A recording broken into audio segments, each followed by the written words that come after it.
The video froze on my husband's face, his eyes red and swollen, his mouth shaking as if the words were too heavy to come out. My hand slipped off the desk, and I slid down onto the floor, my back pressed against the cabinet, my chest tight like a rope had been pulled around it. "Grace, I am not safe," he whispered on the screen. I covered my mouth to stop myself from screaming. My heart was pounding so loud I thought it might wake the whole house. My husband had been dead for 6 months. Buried, mourned, prayed over. And now he was staring at me from a computer screen, telling me he was not safe. If he was afraid back then, I suddenly wondered, what danger was I in now? The room felt smaller, like the walls were slowly moving in. I turned my head toward the closed office door, half expecting someone to be standing there, listening. My son lived upstairs. My daughter visited often. My sister-in-law had keys to the house. My family. The people who hugged me, prayed with me, and told me I was strong. Why did my husband wait until death to speak? The video timer was still running. My husband's face was frozen mid-tear. My hand shook as I reached forward and pressed play again, but before he could finish his sentence, the screen went black. The file ended. "No," I whispered. "No, no, no." That was the moment everything broke open. That was the moment I knew my husband's death was not the end of the story. It was the beginning of something far darker. But to understand why that flash drive terrified me so deeply, you need to know who I am, who my husband was, and what our family looked like before secrets started to rot it from the inside. My name is Grace. I am 68 years old. I am a grandmother of 4. I bake bread every Sunday. I water my plants every morning. I have lived in the same quiet house for over 35 years. Or at least, I thought it was quiet. My husband, Daniel, was a gentle man. Not loud, not flashy. He worked with numbers, papers, and contracts. He believed in saving receipts and locking doors. He trusted facts more than feelings, but he loved deeply. When he laughed, it came from his chest. When he cried, he hid it. Daniel died suddenly. That is what we were told. A heart attack. Quick. Painless. That was the word the doctor used, painless. I held onto that word like a blanket because it was easier than imagining him afraid. After the funeral, the house felt wrong. Too silent. Too still. I avoided his office for months. It smelled like him. Old books, clean paper, and the coffee he always forgot to drink. The flash drive was not supposed to be found that day. I was only cleaning because my daughter had said, "Mom, you can't keep everything the same forever." She meant well. They all did. Or at least, I thought they did. I opened drawers slowly, like I was touching something fragile. Pens, files, old photos. Then I saw it, tucked inside a small envelope, pushed behind a stack of folders. A black flash drive. On it, written in Daniel's handwriting, were 4 words. "Grace, only if I die." My stomach dropped the moment I read it. Daniel was careful. Daniel planned everything. He would never write something like that unless he meant it. I should have taken it to my son. Or my lawyer. Or the police. But something in my chest told me this was meant for me alone. So I locked the office door. And I watched. That brings us back to the screen going dark, and my husband's last words hanging in the air like smoke. "I am not safe." I sat there on the floor for a long time, listening to my own breathing. My hands were cold. My legs felt weak. My mind was racing faster than my body could keep up with. Who was he afraid of? Why didn't he tell me while he was alive? And why did he hide? This where only I would find it.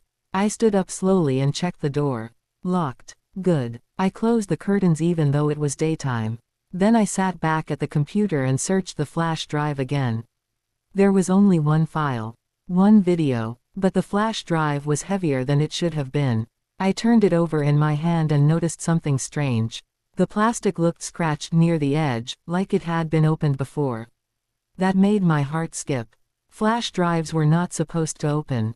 I placed it gently on the desk. I did not touch it again. That night, I did not sleep. Every sound made me jump. The house creaked, and I imagined footsteps. A car passed outside, and I held my breath. I kept thinking about Daniel's face on the screen, the fear in his eyes. I had been married to that man for 42 years. I knew his moods. I knew his worries. That fear was real. The next morning, I called my lawyer. His name was Mr. Harris. He had handled our wills and Daniel's retirement papers. He was calm, slow-spoken, and careful with his words. I trusted him. I need to see you today, I said. There was a pause on the line. Is everything all right, Grace? No, I said honestly. It is not. I did not tell him why over the phone. I drove myself to his office, even though my son usually insisted on taking me places. I did not want anyone asking questions. I did not want anyone knowing where I was going. On the drive, memories kept rising up, moments I had ignored before. Daniel lowering his voice when certain names came up. Daniel insisting on locking the office door. Daniel asking me strange questions like, if anything happened to me, would you trust your instincts? At the time, I laughed it off. Now, I wished I had listened. Mr. Harris watched the video in silence. He did not interrupt. When it ended, he leaned back in his chair, his face pale.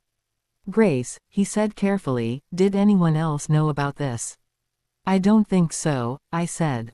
That's what scares me. He folded his hands. If your husband recorded this, he believed something serious was happening. We need to be very careful. Careful, that word again. He asked me questions. About Daniel's work. About our family. About money. About arguments. About anything that felt off. And slowly, piece by piece, a picture began to form. Daniel had been moving money shortly before he died. Not stealing. Not hiding it for himself. Protecting it. Separating it. Documenting everything. From whom? That was the question neither of us said out loud. Mr. Harris told me to go home and act normal. Do not tell anyone about the flash drive. Do not change my routine. And above all, trust my instincts. Before I left, he looked me straight in the eye and said something that made my stomach twist. Grace, if someone hurt your husband, they may believe you know nothing. That may be the only thing keeping you safe. I drove home with my hands tight on the steering wheel. When I pulled into the driveway, my sister-in-law's car was already there. She was sitting on my couch, smiling warmly, holding a tray of food. I made your favorite, she said. You looked tired yesterday. I smiled back, my heart pounding. And as I hugged her, I realized something terrifying. If Daniel was right, and if the danger was close, then it might already be inside my house. And at that moment, she leaned close and whispered, "You look like you've seen a ghost." I froze. I forced a small smile when my sister-in-law said that. "You look like you've seen a ghost." "Oh," I said, trying to sound normal, "I didn't sleep well." She studied my face a little longer than I liked. Her name was Linda. She was my husband Daniel's younger sister. She had always been around. Around. After Daniel died, she came by almost every day. She cooked, cleaned, prayed loudly, and told everyone how much she missed her brother. People said I was lucky to have her. Right then, sitting across from her, I did not feel lucky at all. She placed the food on the table and sat close to me, close enough that I could smell her perfume. Sweet, heavy, the kind that stayed in the air long after someone left. "You should rest more," she said. "Grief can do strange things to the mind." That sentence stayed with me. Grief can do strange things. Was that comfort, or was that a warning? I nodded and thanked her for the food. I kept my hands folded in my lap so she would not see them shaking. I kept thinking about what my lawyer had said. Act normal. Do not let anyone suspect. Linda talked. She always talked. About church. About my grandchildren. About how Daniel would have wanted me to stay strong. Then she asked the question that made my heart stop. "So," she said lightly, "have you started going through Daniel's things yet?" I felt heat rush to my face. "Just little bits," I said. "Nothing important." Her eyes flicked toward the hallway. Toward the office. "That room was always locked," she said with a small laugh. Daniel and his secrets. I laughed too, even though my throat felt dry. "Yes," I said. "He was like that." She stayed for another hour. Long enough to make me uncomfortable. Long enough to look around the house slowly, as if she was memorizing it. When she finally left, I locked the door behind her and leaned against it, my legs weak. I waited until her car was gone before I allowed myself to breathe. That night, I replayed everything in my head. Her tone, her eyes, her question about Daniel's things. I told myself I was being silly. I was tired, I was grieving, but Daniel's face on that screen would not leave my mind. I am not safe. The next few days passed slowly. I followed my routine carefully. I watered my plants. I went to the market. I called my grandchildren. I smiled when people smiled at me. Inside, I was watching everything. I noticed how often Linda called. I noticed how my son Mark suddenly asked more questions about Daniel's finances. I noticed how my daughter Susan reminded me, again and again, that I should not worry about money at my age. "Just let us handle things," she said once. "You've been through enough." That sounded kind. It also sounded like something Daniel would have warned me about. On the fourth day, Mr. Harris called me. "I found something," he said. My stomach tightened. "What kind of something?" "Bank records," he said. "Your husband opened a separate account about a year before his death. He did not hide it illegally. He documented everything. But the timing is important." "Important how?" I asked. "He moved money out of a shared family account," Mr. Harris said slowly. "An account your sister-in-law had access to." I closed my eyes. Daniel had always helped Linda financially. She struggled. Or so she said. He trusted her. Family, he used to say, is family. Why would he do that? I asked. "I believe," Mr. Harris said, "that he suspected misuse of funds. Possibly pressure. Possibly threats." Threats. The word echoed in my head. Mr. Harris continued, "Grace, did your husband ever mention being afraid of Linda?" "No," I said. "He would never say that." "But he did lock his office," Mr. Harris said gently. "And he did record that video." After the call ended, I sat at the kitchen table for a long time. I remembered arguments Daniel and Linda had whispered late at night. I remembered him saying, "She wouldn't do that," as if he was trying to convince himself. That afternoon, Linda showed up again. This time, she did not bring food. She walked straight in, and sat down, her face serious. "Grace," she said, "we need to talk about Daniel's money." My heart began to race, but I kept my voice calm. "What about it?" "I think it's time we settle things," she said. "He wouldn't want confusion." "What confusion?" I asked. She sighed dramatically. "The accounts. The papers. It's stressful for everyone." "For who?" I asked quietly. She leaned forward. "For the family." There it was again. The word family, used like a shield. "I'm handling things with my lawyer," I said. "That's all taken care of." Her eyes hardened for just a moment before she smiled again. "Of course," she said. "I just want to help." When she left, I locked the door and went straight to the office. I opened the desk drawer and touched the spot where the flash drive had been. I had moved it. After watching the video, I had wrapped it in cloth and hidden it inside an old sewing box in the attic. Somewhere no one ever looked. Or so I thought. That night, I heard a sound upstairs. A soft scrape. I sat up in bed, my heart pounding. The house was dark, silent. Then I heard it again. Footsteps. Slow, careful. I reached for my phone but stopped. If someone was inside, I did not want to make noise. I held my breath and listened. The footsteps moved toward the attic. Toward the sewing box. I slid out of bed quietly and opened my bedroom door just a crack. The hallway light was on. That was strange. I always turned it off. I could see a shadow near the attic stairs. "Hello," I called softly. The footsteps stopped. The light clicked off. I stood frozen, my heart beating so hard it hurt. After a long moment, I heard the back door open and close. I did not sleep that night. The next morning, I went straight to the attic. The sewing box was open. The cloth was disturbed, but the flash drive was still there. Whoever came in had been looking for something. Something they did not know exactly where it was. That was when I stopped pretending this was all in my head. I called Mr. Harris again. "They know," I said. "Someone knows." "Then we move faster," he said. Over the next week, we put things together quietly. Records, emails, notes Daniel had left behind in places I never thought to look. Inside books, behind frames, in the lining of an old coat. Daniel had been collecting evidence. Linda had been taking money, pressuring him, threatening to expose lies she had created. Lies about our family, lies that could ruin our children. Daniel tried to stop her quietly. When that failed, he protected what he could.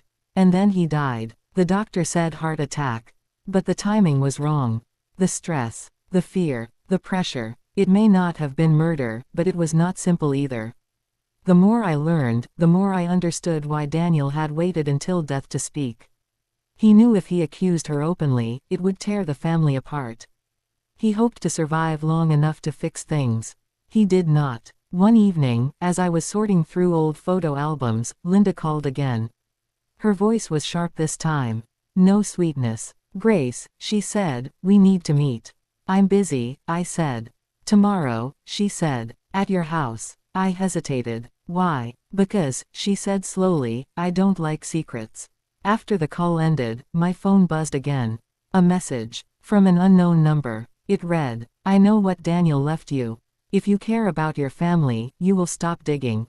I stared at the screen, my hands shaking. They were not just watching me anymore. They were warning me, and I knew then that whatever Daniel had started, I was now standing in the middle of it. And I was not sure I could keep everyone safe. Not anymore. I read the message again and again. "I know what Daniel left you. If you care about your family, you will stop digging." My hands were shaking so badly I had to put the phone down on the table. For a moment, I just stood there, staring at it, like it might speak again. They were not guessing anymore. They were sure. I sat down slowly and tried to calm my breathing. I told myself one thing over and over. Panic would not help me. Daniel had planned carefully. If he trusted me with this after his death, then I had to be brave enough to finish what he started. I called Mr. Harris. "They sent me a message," I said. He did not ask who. He already knew. "Do not reply," he said firmly. "Save it. Screenshot it. Everything is evidence now." "Someone broke into my house," I said. "They went to the attic." There was a pause on the line. "Grace," he said slowly, "you are no longer dealing with a family disagreement. You are dealing with fear-driven behavior. That makes people careless. Or dangerous," I said. "Yes," he agreed. "That too." He told me something then that made my stomach twist. "I checked the hospital report again," he said. "Your husband's heart attack was labeled natural causes. But no full toxicology report was done."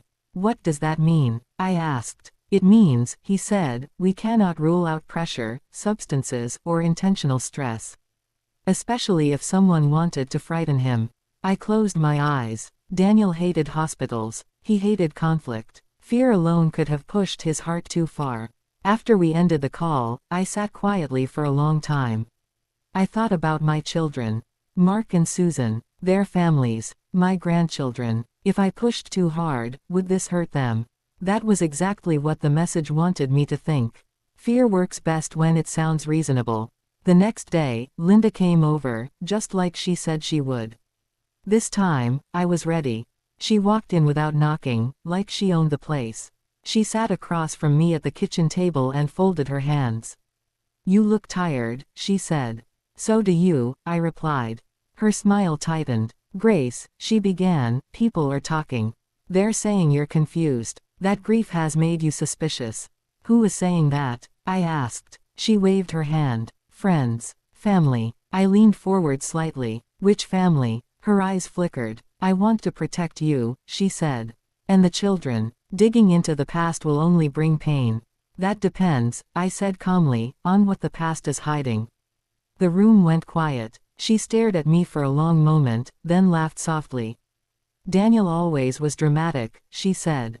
"You know that." My heart pounded, but I kept my voice steady. "I knew my husband." "So did I," she snapped.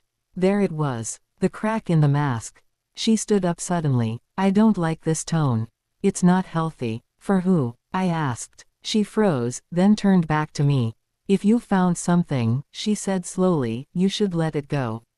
"No," I said. Her face changed. Not angry. Not loud. Cold. "You don't understand what you're risking," she said. "I understand perfectly," I replied. "I'm risking the truth." She left without another word.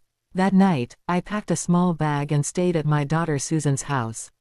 I told her I was feeling lonely. She hugged me and made tea. I watched her closely. Her kindness was real. Her confusion was real. Susan did not know. That mattered. While she slept, I listened to the house. Safe. Quiet. No footsteps. No shadows. The next morning, I met Mr. Harris again. Daniel had left more behind than we realized. A notebook. It was hidden inside an old toolbox in the garage, taped beneath the bottom. Daniel wrote in small, neat letters. Dates, amounts, names. Linda's name appeared again and again. She had borrowed money, then taken more, then pressured him when he tried to stop.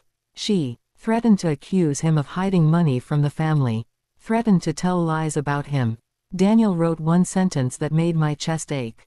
I am afraid of what she will do if I say no. That sentence broke my heart. The notebook ended 2 weeks before his death. Mr. Harris looked at me gravely. This is enough to expose her financially, but not enough to explain the threats. What do you mean? I asked. She didn't act alone, he said. My stomach dropped. She had help, he continued. Someone who sent that message. Someone who broke into your house.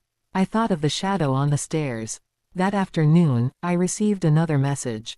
Stop or the children get hurt. I screamed. Susan rushed into the room.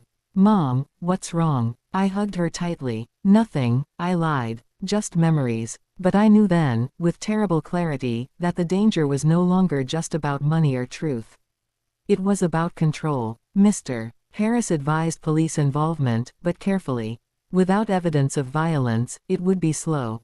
And slowness was not on my side. That evening, I made a decision. I replied to the message. Just 3 words. What do you want? The reply came almost instantly. Meet. Alone. Tomorrow. My heart pounded so hard I thought I might faint. I told Mr. Harris everything. This could be a trap, he said. I know, I replied. But Daniel walked this path alone. I won't. We planned carefully. Location. Time. Backup. Evidence recording. Still, fear clung to me like cold air. The next day, I drove to the address they sent. An old community hall. Empty. Quiet. I parked and sat in the car for a moment, gripping the steering wheel. Daniel's face filled my mind. His voice. His fear. I am not safe. I stepped out of the car. The door creaked open. And inside, waiting for me, was not just Linda. It was someone I never expected to see. Someone who smiled like they already owned the ending. And in that moment, I realized the betrayal went deeper than I had ever imagined. The person standing beside Linda made my knees weak. It was my son, Mark, my first child, the boy I rocked to sleep, the man who kissed my forehead at his father's funeral and promised to take care of me. He stood there with his hands in his pockets, his face calm, almost tired, like this was an inconvenience instead of a nightmare. Mom, he said softly, you didn't have to make this so hard. For a moment, I could not speak. My mouth opened, but no sound came out. The room felt like it was spinning, slow and heavy, like I was underwater. Mark, I finally whispered. What are you doing here? Linda smiled. Not the sweet smile she used at church. This one was thin and sharp. She figured it out faster than we thought, Linda said. I told you she was smarter than she looks. I wanted to scream at her, but my eyes stayed on my son. Mark, I said again, my voice shaking, tell me this isn't what it looks like. He sighed and rubbed his face. Mom, please, sit down. I did not sit. You sent the messages. I asked. You broke into my house. He looked away. Linda answered for him. We needed to scare you. You wouldn't stop. Why? I cried. Why would you do this to your own mother? Mark finally looked at me then. His eyes were tired, but not guilty. Because Dad was going to ruin everything, he said. Those words cut deeper than any knife. Ruin what? I asked. The family, he said. Our future. The money. Linda stepped forward. Daniel didn't understand how things work anymore. He was old-fashioned. Too careful. He was honest, I said. She laughed. Honest people get left behind. They explained it plainly then. Not all at once, but piece by piece, like it was a business deal. Linda had been using Daniel's accounts for years. Small amounts at first. then bigger ones. She told herself she would pay it back. She never did. When Daniel noticed, she panicked. She brought Mark into it. Mark had debt. Big debt. Bad investments. He was ashamed. Linda offered a solution. She told him Daniel would never notice. And if he did, they could pressure him. It was supposed to be temporary, Mark said. Then Dad started asking questions. So you threatened him, I said. Linda nodded. Only words. Words can kill, I said. Daniel grew scared. He locked his office. He started moving money to protect it. He started documenting everything. That scared them. He was going to expose us, Mark said quietly. And if that happened, everything would fall apart. What about me? I asked. Did you think about me? Mark hesitated. Just for a second. You would have been fine, he said. We would have taken care of you. Taken care of me. Like a child. Like a problem. My chest hurt. Not from fear now, but from grief. And the night he died. I asked. What happened? Linda looked at Mark. Mark looked at the floor.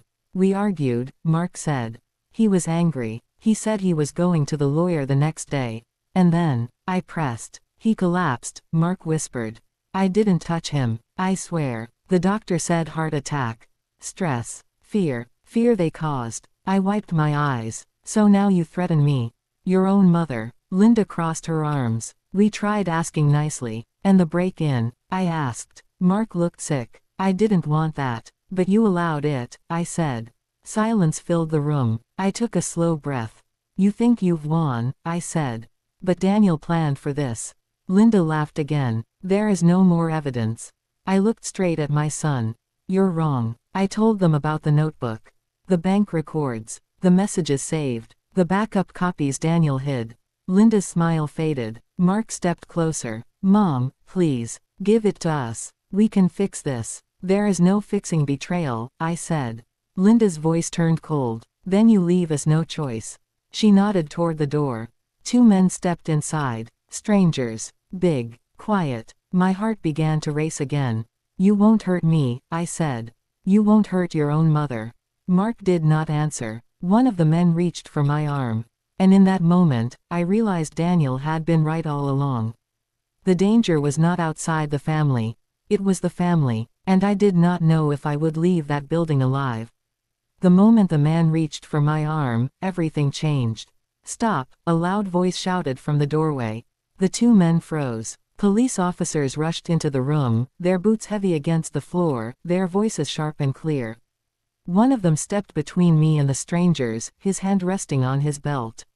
No one moves, he said. My legs finally gave out, and I sank into a chair, shaking from head to toe. Mark's face drained of color. Linda backed away slowly, her mouth opening and closing, no words coming out. Mr. Harris stepped into the room behind the officers. He looked at me and nodded once. Calm, steady. You're safe now, Grace, he said. Tears streamed down my face. I had been holding everything in for so long, fear, grief, heartbreak, and now it all poured out at once. The police separated everyone. Mark tried to speak. Mom, please, let me explain. I looked at him, really looked at him, and for the first time, I saw not my little boy, but a grown man who had made terrible choices. You already did, I said quietly. Linda started shouting. This is a misunderstanding. She's confused. She's grieving. One of the officers turned to her. Ma'am, you're under arrest for financial fraud, intimidation, and conspiracy. Her shouting stopped. The two men were handcuffed. They were hired, paid to scare me, to watch me, to break into my home. They admitted everything quickly. Fear makes people talk. Mark was arrested too. Watching my own son being led away was the hardest thing I have ever done. My heart broke in a way I did not know was possible. But even through the pain, I knew the truth mattered. Daniel mattered. At the station, everything came out. The money, the threats, the pressure. Linda had been taking money for years. Mark had joined when his debts grew too big. Daniel discovered it and tried to stop them quietly. He documented everything because he loved his family and hoped they would come to their senses. They did not. Daniel's heart attack was ruled stress-related. The doctors said the fear and pressure he lived under played a major role. No one had poisoned him. No one had touched him. But fear had killed him all the same. Weeks later, the case was settled. Linda went to prison. Mark was sentenced to, not as long, but long enough to face what he had done. Susan cried when she learned the truth. She cried for her father. She cried for her brother. She cried for me. We held each other for a long time. The house is quiet again now. But it feels different. I still bake bread on Sundays. I still water my plants. I still miss my husband every single day. Sometimes I sit in his office, now unlocked, and talk to him out loud. You were right, I tell him. You trusted me. I finished it. The flash drive is locked away as evidence now. I don't need it anymore. I carry Daniel's voice in my heart. I am not safe, he said. He was asking me to be strong when he no longer could. And I was. The lesson I learned is a painful one, but it is clear. Silence protects no one. Fear grows in the dark. And sometimes, the bravest thing a grandmother can do is stand up, speak the truth, and protect what is right, even when it breaks her heart. Daniel's truth saved me, and it saved what was left of our family. That is how this story ends.